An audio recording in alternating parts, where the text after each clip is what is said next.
Hello everyone, welcome to another episode of How to Script in Valheim.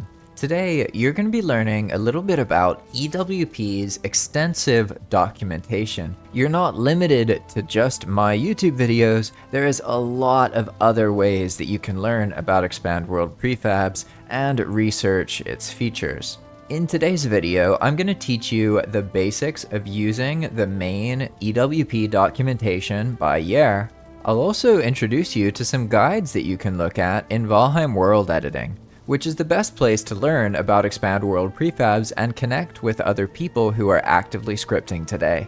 First off, the easiest way to find the README is to just go to Google and search for Expand World Prefabs README. Boom, it's very easy. It's usually the first GitHub link that shows up. You could also just grab the link from the description of this video or from the mods page. Either way, you're going to find yourself with a very exhaustive long README that tells you a bunch of stuff that's very technical that will overwhelm you if you're new to this.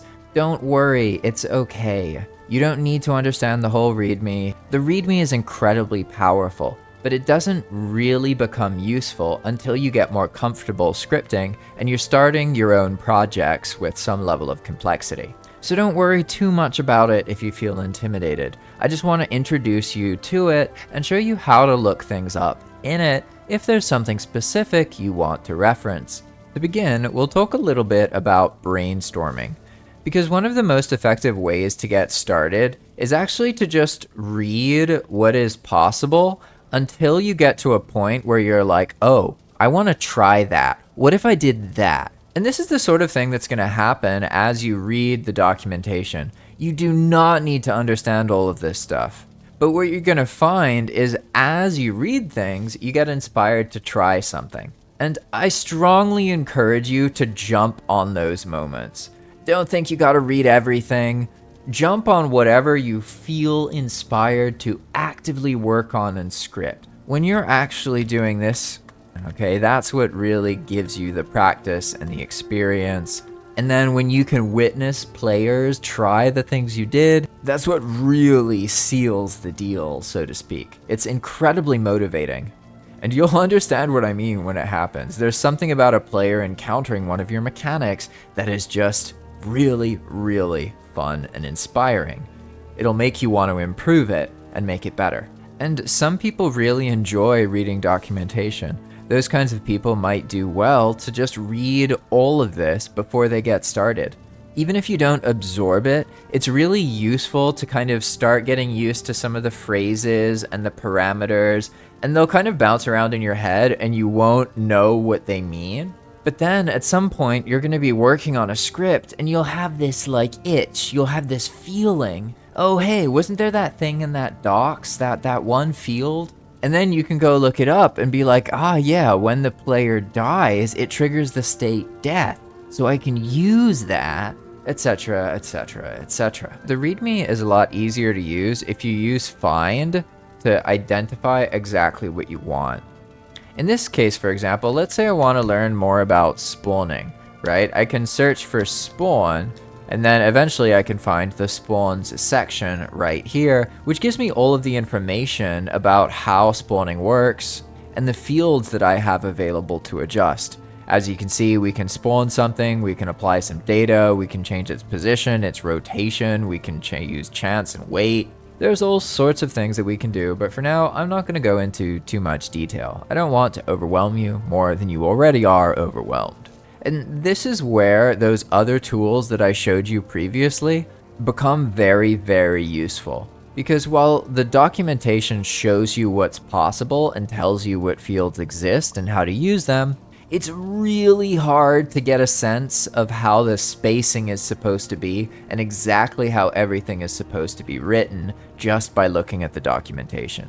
So that's where using Haloa's tool is so useful, because the documentation tells you what's possible, but then Haloa's tool deals with all of the spacing for you so that you learn how to space things properly, because Haloa's tool actually looks at the rules for EWP scripting specifically, not just YAMLs, as you can see here. And this is important to keep in mind because when you first start, the most confusing part is usually like figuring out how to space everything right. Because if you have one space in the wrong place, it can corrupt your whole script, and you're likely to think that EWP is unreliable, but really it's user error. EWP is incredibly reliable.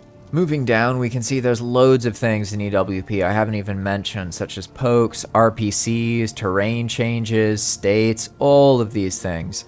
But don't worry, because as you continue on in this series, I will address everything in detail. That being said, I think it's better to boil everything down into bite-sized chunks, so that I don't overwhelm you too much. Now that you've been exposed a little bit to the official README and documentation, it's a great idea to join Valheim World Editing. This is the best place to learn about Expand World Prefabs and connect with other scripters. Specifically today, I want to show you the guides section here. You can search for different guides up in the top, but I'm going to save you the time and tell you some specific ones that you should check out. First off, I recommend you search for EWP Schema because Halloa has a guide here that shows you how to set up the tools that I showed you earlier. Absolutely fantastic stuff. Next, Ashenius has a guide for how to use boot config, which involves adjusting some of the launch parameters for Steam Valheim that makes it run more effectively. Another great guide to check out is Zeal's basic poke guide. Zeal does a really good job of illustrating the fundamentals of pokes and showing a lot of examples, and if you're someone who enjoys reading and looking at examples, this is perfect for you. But don't worry, I'm not expecting you to go out and do these guides before you do the next episode. I'm just telling you that they exist and letting you know that these are the places that you should go to learn more about Expand World Prefabs. Now that you know more about documentation and the community, we can move forward with some of Halloa's tools. In the next episode, I'm going to go deep into how to use them and why they are so incredibly useful. Trust me, you don't want to skip out on these things. They enable you to do things that are otherwise impossible. So make sure not to miss the next episode. If you want to support my work, then consider renting your own dedicated Valheim server at Zap Hosting using my link JP Valheim. Alternatively, if you want to see an example of a heavily scripted experience made completely with Expand World Prefabs, then you can try Enigma Mode out in single player.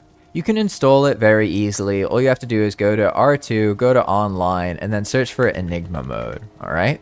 You're going to find Enigma Mode and Enigma Mode Quality of Life. Sometimes the best way to learn about something is to actually play it yourself. So consider playing some Enigma Mode just to see what's possible with scripting. You'll encounter scripted differences immediately upon playing it. So don't worry, it's not going to be hard to see what's going on. Thanks for watching this series, and I'm excited to see you in the next video. Bye-bye!